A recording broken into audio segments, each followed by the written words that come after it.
From Austin's mayor on the city's new plan to battle homelessness. Thanks for joining us. I'm Daniel Marin. And I'm Jennifer Sanders. We have told you the strategic plan would expand access to stable housing. KXAN's Grace Reader went in depth for us, sitting down with the mayor to learn how it would work. Let's start by talking about homelessness. The city has made a lot of changes and adjustments on homelessness over the past couple of months. Starting with David Gray came out with a strategic plan that covers 2025 to 2027. Talk a little bit about your thoughts on that plan. Yeah, well, I'm excited that it's happened. We have a real stand-up proposal about where we need to go. A key part of that goes back to what I was saying a minute ago, and that's emergency shelter beds. It clearly sets us a goal of we want to have 650 new shelter beds to add to the 1492 or whatever it is, close to 1,500 emergency shelter beds that we have right now.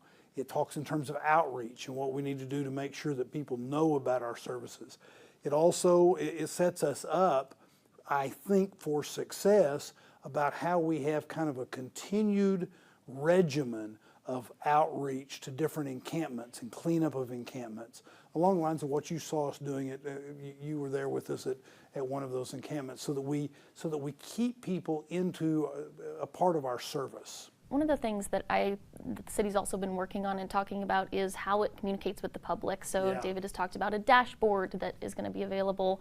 There's some notes of that in the strategic plan as well. Can you talk a little bit about that element? Yeah, one of the things that's real important in this is as we address those living homeless, we also need to address the public who's having to pay for the services that we're needing to provide, and tell them how we're making progress, show them how we're making progress.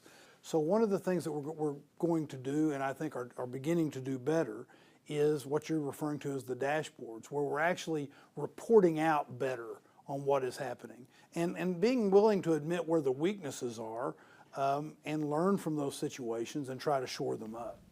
Before Prop Q failed, you and I talked about the number of people that Austin has going out to encampments, the number of people that are responding to 311 calls. And now that Prop Q has failed, we're still talking about the city's desire to do that. Where are you at with that? Well, without Prop Q, we run into some money issues. So one of the things that there's really two ways that we're trying to address that. One is to keep up, as I mentioned a minute ago, to have a better routine, not a situation where it's when you get the phone call or that sort of thing. It is, let's put it on a more routine basis so that maybe you can keep up better with fewer people than what you might otherwise want. The second is that we have a focus on things like making sure we have the emergency shelter beds so that when you do the outreach, you have a place for people to go. And that was our Grace Reader reporting. We do have more online, including what the mayor had to say about Camp Esperanza. You can find that at KXAN.com.